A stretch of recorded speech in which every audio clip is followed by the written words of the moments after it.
रुखसाना इस वसी व अरीज कोठी में मुलाजिमा थी। वो इंतहाई लालची और खुदगर्ज औरत थी। कोठी के मालिकान उसे मुनासिब तनख्वाह के अलावा रोज़ थैरा भरकर बचे हुए लजीज और कीमती खाने देते। इतना ही नहीं, वो उसे कपड़े, बर्तन और इस्तेमालशुदा चीज़ें जो कि बिल्कुल नई और कीमती होतीं दे दिया करते। मगर रुखसाना की नज़रें तो बंगले की मालकन यानी बड़ी बेगम साहिबा और उनकी बहुओं के सोने के जेवरात पर थीं। वो बड़ी हसरत से उन खवातीन की कलाइयों में पहने हुए सोने के भारी कंगन को देखती और कभी गर्दन में पड़ी सोने की जंजीरों को। बेगम साहिबा की नाक की लौंग ही लाखों रुपए की थी। वो ज्यादा वक्त बड़ी बेगम साहिबा के कमरे में ही गुजारतीं। बेगम साहिबा बहुत ही रहमदिल और खुदा तरस थीं। वो रुखसाना की बहुत ज्यादा मदद करतीं, मगर वो इस पर मुतमईन नहीं थीं। बेगम साहिबा की बहुएं बच्चों में मसरूफियत के बायस सास के कमरे में कम ही आतीं। वैसे भी अमीरों की अपनी एक अलग ही दुनिया होती है। ऐसे में बेगम साहिबा रुखसाना से दिल की बातें करतीं। एक दिन बातों में बेगम साहिबा ने रुखसाना को बताया कि उनकी शादी के वक्त उनकी सास ने उन्हें जो जेवर चढ़ाया था वो आज भी उनके पास महफूज है। रुखसाना के तो कान खड़े हो गए। उसने पांव दबाते हुए पूछा, बड़ी बेगम, आपने वो जेवर अपनी बहुओं को नहीं दिया? बेगम साहिबा बोली, अरे वो कहाँ पहनेंगी, पुराने डिजाइन का जेवर। मेरी बहुओं ने अपनी पसंद का जेवर खरीदा और वही शौक से पहनती हैं। मेरा जेवर पुराने जमाने का है, मगर भारी बहुत है, बिल्कुल खालिस। आजकल तो सोने में मिलावट की जाती है। और ये मेरा गलूबंद इतना भारी था कि गर्दन झुकी रहती थी उसके बोझ से। और ये मोटे मोटे कंगन, उन्होंने इशारे से बताया। मगर ये आजकल की बहुएं, इनको कोई कदर नहीं है खानदानी जेवरात की। संदूकची में बंद पड़े हैं इतने कीमती जेवर, वो अफसोस से बोली। रुखसाना का दिल उथल पुथल होने लगा। शाम हो चुकी थी। छुट्टी के बाद हस्बे मामूल खाने पीने का थैला उठाए वो अपने घर की तरफ जा रही थी, मगर उसका दिल बड़ी बेगम साहिबा के जेवरात पर अटक गया था। काश वो तमाम जेवर मुझे मिल जाएं, वो सोचती हुई जा रही थी। वैसे रुखसाना कोठी की छोटी मोटी चीजों पर तो हाथ साफ करती रहती थी, मगर कोठी वालों को क्या फर्क पड़ता, उनके पास भला किस चीज की कमी थी। अब तो दिन रात रुखसाना के दिल में उन जेवरात को हासिल करने का जुनून बढ़ रहा था, मगर उन्हें चोरी करना इतना आसान नहीं था।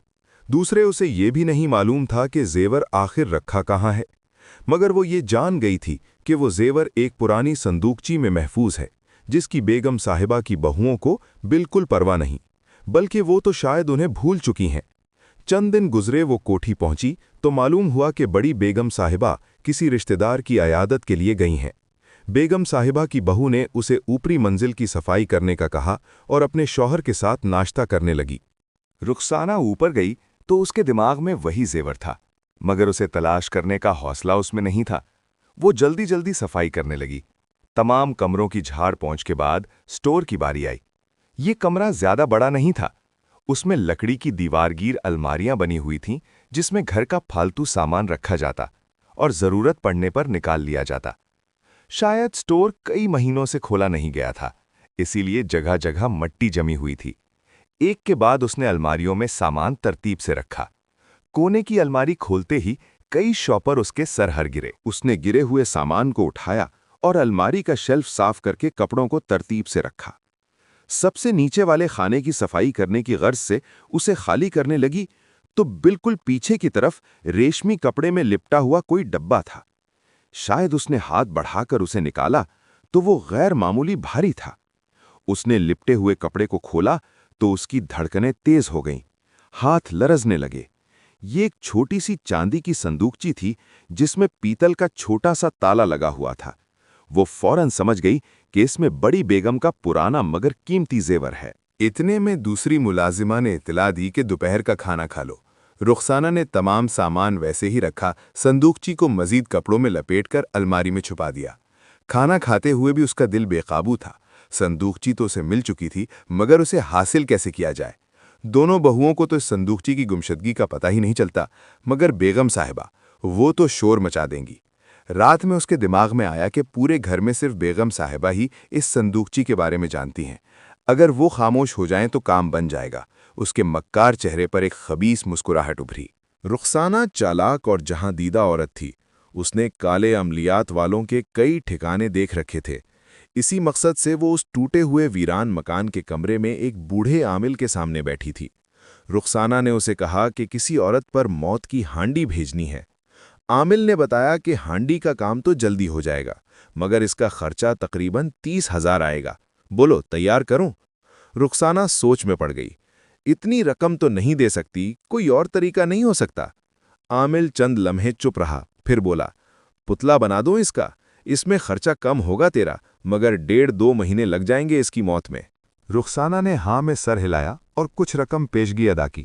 3 روز بعد عامل نے ایک مٹی کا پتلا اس کے حوالے کیا اور بولا، اس پتلے کو کسی درخت کی شاخوں میں لٹکا دے اور یہ کسی کی نظر میں نہ آئے۔ ابھی اس کی مٹی گیلی ہے، جیسے جیسے یہ سوکھے گا اس کی مٹی جھڑے گی، اسی طرح وہ عورت بھی دن بدن گرتی جائے گی۔ جیسے ہی پتلے کا وجود ختم ہوگا، اس کے کچھ دن بعد ہی وہ عورت بھی مر جائے گی۔ رخسانہ نے ایسا ہی کیا۔ گاہے بگاہے وہ پتلے کو دیکھنے جاتی کہ اس کی مٹی کتنی جھڑ چکی ہے۔ عامل کی ہدایت تھی کہ اس پتلے کو بہت مضبوطی سے باندھنا ہے، کیونکہ اگر تیز ہوا سے یہ زمین پر گرا تو عمل ٹوٹ جائے گا، اور عمل ٹوٹنے سے یہ واپس پلٹے گا، اور یہ پتلا تیری ہی جان لے لے گا، سمجھ گئی؟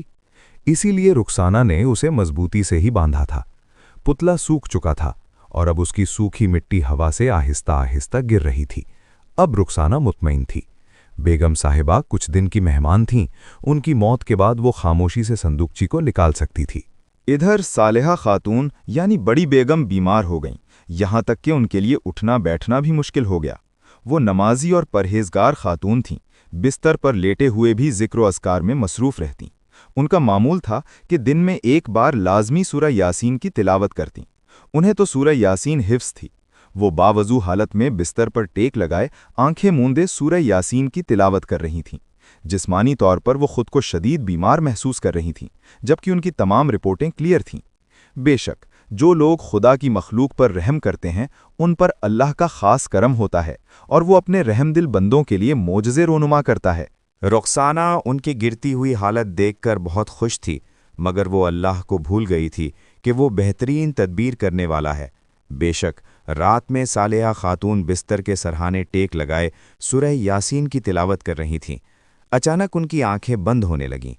نہ جانے کیسے ان کی زبان پر چاروں قل جاری ہو گئے۔ سورہ فلق اور سورہ ناس پڑھ کر انہوں نے اپنے ہاتھوں پر دم کیا تو ان کی طبیعت کچھ ہلکی ہوئی۔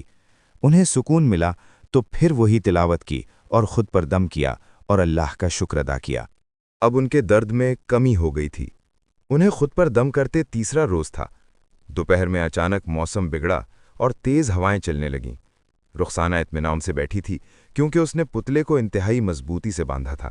دوسری طرف صالحہ خاتون جو کہ کئی یتیم بچوں کی کفالت کا فریضہ اٹھائے ہوئے تھیں، انہیں صرف ان بے سہارا لوگوں کی فکر تھی جنہیں وہ ہر مہینے راشن دیا کرتی تھیں۔ وہ گڑگڑا کر اللہ سے مدد مانگ رہی تھیں اور خدا کی مدد آ چکی تھی۔ آدھی رات کے وقت رخسانہ گہری نیند میں تھی۔ باہر ہوائیں تیز ہو گئی تھیں، درخت کی شاخیں بری طرح جھول رہی تھیں۔ پتلا شاخ سے مضبوط سے لٹکا ہوا تھا۔ ہوا میں اور تیزی آ گئی۔ پتلا تیز تیز شاخ پر جھولنے لگا۔ ہوا آندھی میں تبدیل ہو گئی۔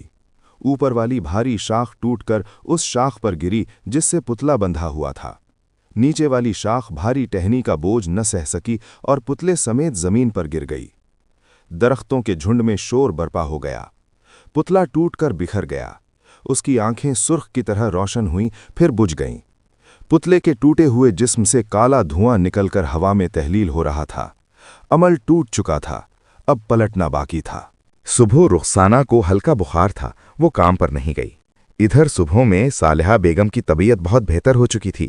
وہ اٹھتے بیٹھتے کلمہ طیبہ کا ورد کر رہی تھیں، جس سے انہیں سکون اور تقویت محسوس ہو رہی تھی۔ آخر رات ہو گئی۔ رخسانہ کا جوڑ جوڑ درد کر رہا تھا، کئی دوائیوں سے بھی افاقہ نہ ہوا۔ آدھی رات کو تکلیف سے اس کی آنکھ کھل گئی۔ سردی کے باوجود اس کا چہرہ پسینے میں بھیگ گیا تھا۔ اس کی نظریں چھت پر تھیں۔ اچانک اسے پنکھے کے ساتھ کچھ گھومتا ہوا نظر آیا۔ اس نے غور سے دیکھا تو چیخ ماری۔ یہ وہی پتلا تھا جو اب اس کے سر پر گر چکا تھا۔ رخسانہ کے ہاتھ پیر مفلوج ہو گئے۔ پتلے نے اپنا کام کر دیا۔ اس کے ہاتھ پیروں کی جان نکال کر اسے زندہ لاش بنا دیا، اور وہ جو صالحہ بیگم کے دن گن رہی تھی اب دل ہی دل میں خود موت مانگ رہی ہے۔ دوسروں کی موت کا انتظام کرنے والی اب اپنی موت کی بے چینی سے منتظر ہے۔